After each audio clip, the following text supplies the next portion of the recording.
Madame, mademoiselle, monsieur, bienvenue dans l'invité du jour. Je reçois aujourd'hui sur notre plateau Isabelle Voison-Lagile, diététicienne à Ligny-en-Barrois. Elle est avec nous aujourd'hui pour nous parler d'une conférence qu'elle vous propose le samedi 10 septembre de 14 h à 16 h.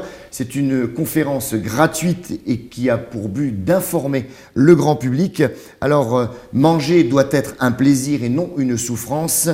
Je suppose que, ma chère Isabelle, c'est pas quelque chose de facile à faire passer comme message. Alors, vous avez une conférence, Isabelle, qui nous permettra de parler le rôle de la diététicienne, les régimes et leurs effets, et les principes de base. Alors, on va commencer tout de suite avec ma première question. Et tout d'abord, merci d'avoir répondu à notre invitation. Je vous en prie, merci à vous.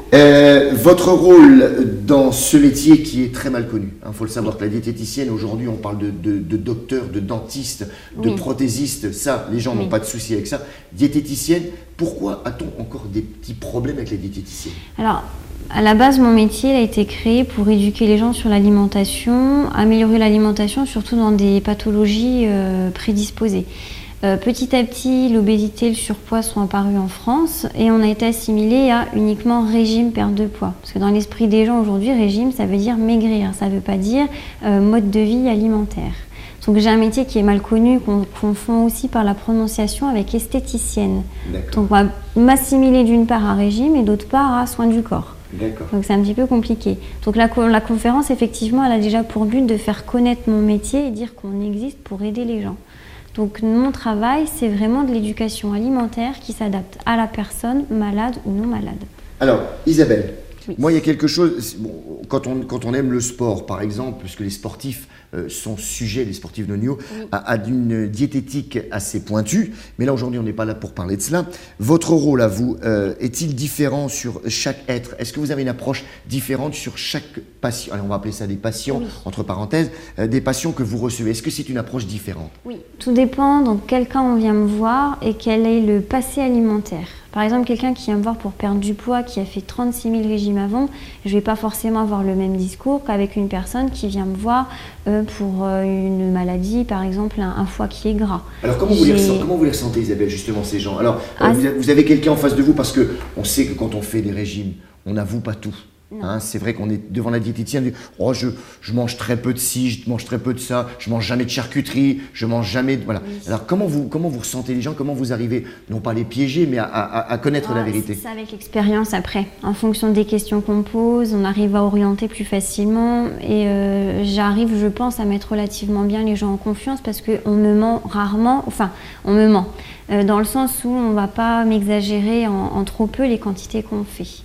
Donc je travaille avec des repères photos, je pose des questions en leur disant que j'ai besoin de savoir tout ce qu'ils font pour pouvoir les aider et qu'on n'est pas là pour se fâcher ou juger.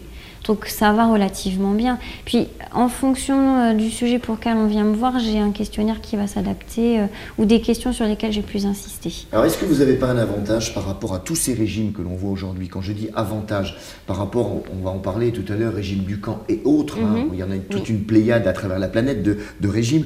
Est-ce que vous n'avez pas un avantage parce que vous permettez à vos patients de pouvoir manger équilibré? Si, justement, parce qu'on n'a pas de privation dans ce que j'explique. C'est vraiment une éducation alimentaire adaptée à tout le monde.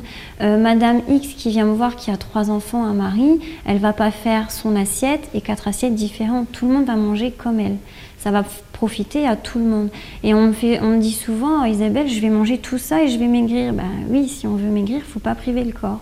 Alors, donc on se retrouve à manger plus que ce qu'on aurait fait avant. Alors Isabelle, est-ce qu'aujourd'hui on doit dire, comme on l'entend très souvent, moi le matin je déjeune très peu parce que je viens de me réveiller, je suis pas très bien, j'ai pas trop envie de manger. Le midi j'ai pas le temps, je speed parce que mon travail me permet pas de manger. Par contre le soir, je me gave. Alors là, ça c'est tout faux. D'accord. Dès qu'on démarre mal le matin avec son petit déjeuner qui n'est pas fait ou très peu fait, là c'est sûr que toute la journée on a trop faim, c'est des fringales, on grignote, on va tout stocker. Si on attaque bien la journée avec un bon petit déjeuner, tout va se passer correctement. Dans un cas de perte de poids, on va pouvoir perdre du poids. Dans un cas de pathologie digestive, on va améliorer sa digestion assez rapidement. Alors, justement, ces régimes, on y vient Isabelle, ces régimes quels qu'ils soient aujourd'hui, comment permet-on aujourd'hui à des gens, quels qu'ils soient, qui produisent des régimes, on parle de Dukan et d'autres, comment leur permettons de pouvoir mettre en place, en pratique, des régimes comme cela alors qu'on sait pertinemment que sur le long terme, ça produit des effets négatifs? Ça, je me pose encore la question aujourd'hui, ça me fâche assez, surtout quand c'est des médecins qui mettent en place ces régimes-là, quand ils connaissent les carences qu'il peut y avoir derrière. J'assume tout ce que je dis.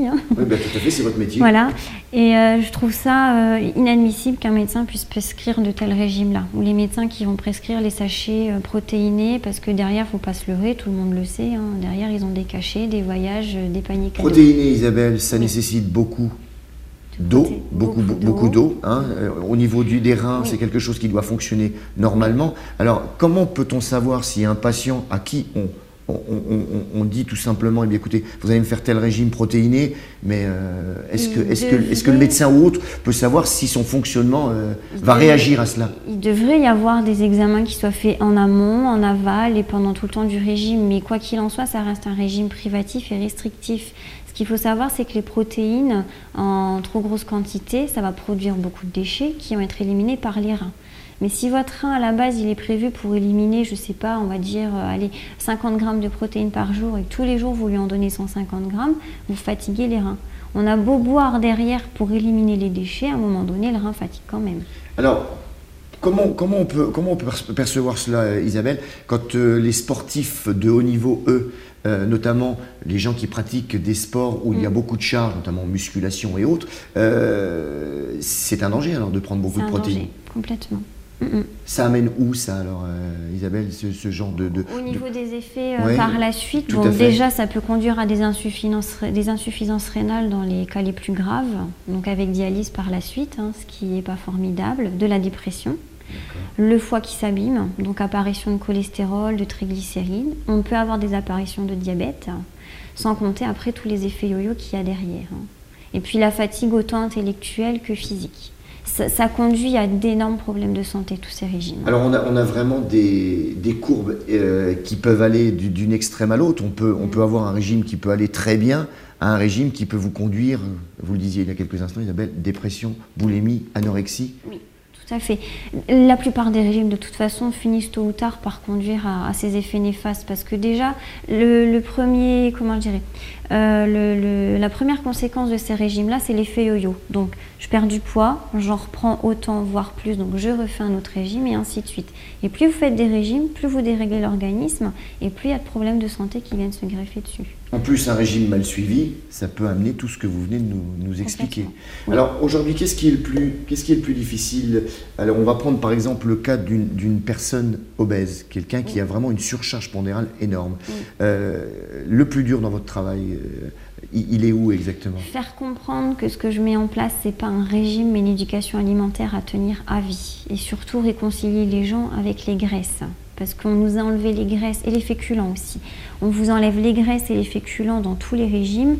Or, les féculents, vous en avez besoin, c'est du carburant. Imaginez demain, vous mettez plus d'essence dans la voiture, ça fonctionne plus très bien.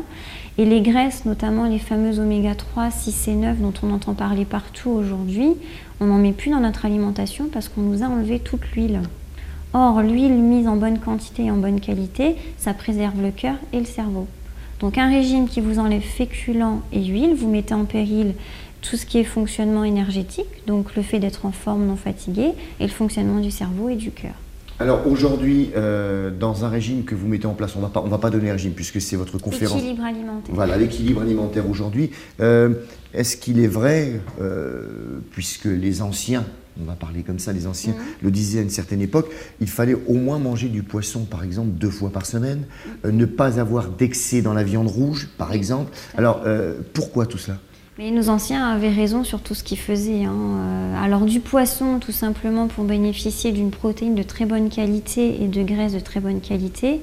La viande rouge, c'est un produit qu'on ne digère pas très bien, qui finit par irriter le côlon et qui peut conduire à des soucis plus ou moins graves selon la prédisposition de la personne. C'est toujours selon une prédisposition. On ne va pas développer un cancer demain parce qu'on mange 3 kg de viande rouge par semaine. Tout dépend après de la fragilité qu'il y a à la base. Isabelle, est-ce que l'excès d'un produit, quel qu'il soit, d'un aliment quel qu'il soit, est-ce que l'excès de cet aliment, que ce soit viande, que ce soit poisson ou autre, est-ce que là aussi ça peut avoir des contre-indications? Oui, complètement. Que ça soit des viandes, des poissons, des laitages, des fruits, des légumes, des féculents, quel que soit l'aliment consommé en excès, ça a forcément des répercussions sur la santé. Parce que qui dit manger trop de féculents ou trop de laitages, vous oubliez un autre groupe d'aliments. Donc forcément, le corps est de nouveau privé. Et un corps qui est privé, c'est un corps qui ne fonctionne pas bien. Alors, je reviens un petit peu à ce que l'on doit, non pas, on ne va pas rentrer dans le détail, mais simplement de ce que l'on doit sur une journée le matin. Alors, qu'est-ce que vous conseillez, vous, le matin? Est-ce qu'il faut avoir un déjeuner copieux, un petit déjeuner, copieux, avoir un déjeuner, allez, je vais dire un déjeuner conséquent, et puis le soir, par exemple, comme font certains, à l'inverse, ne rien manger, pratiquement? Non, du tout. Avoir un petit déjeuner copieux, ça ne changera pas la face du monde. Manger très peu le soir, ça va vous amener à prendre du poids et être fatigué, ça n'ira pas. Donc il faudra en fait au petit déjeuner prendre quelque chose de normal, c'est-à-dire faire comme on nous a toujours appris il y a 40-50 ans, c'est votre féculent, du pain tout bêtement, du lait ou un yaourt et un fruit. Ça suffit à attaquer déjà la journée et le soir manger plus léger mais pas manger rien du tout non plus.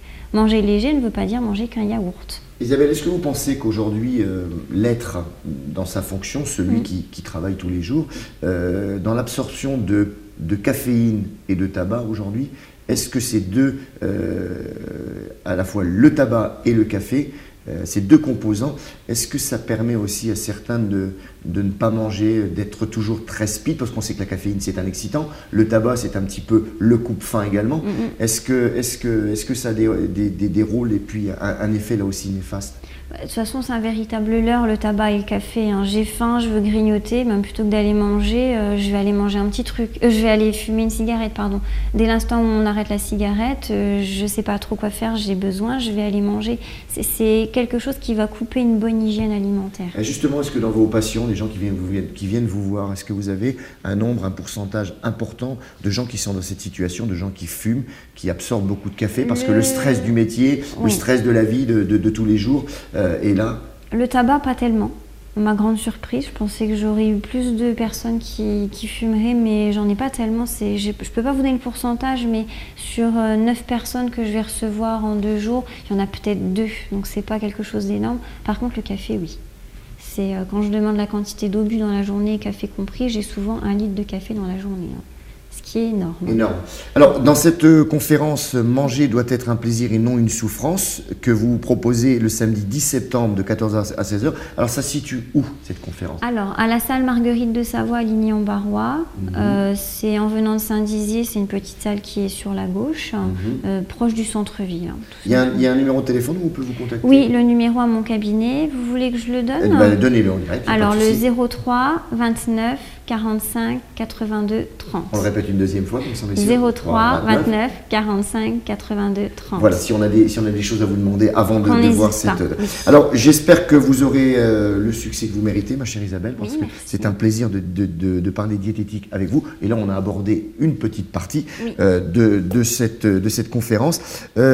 Si vous aviez juste un conseil à donner à nos téléspectateurs qui nous écoutent aujourd'hui, même si ceux qui ne viendront pas à votre conférence, et on sait qu'on ne pourra pas accueillir toute la planète, si vous aviez un conseil à donner, vous, diététicienne, quel serait-il? Il faudrait manger de tout un petit peu.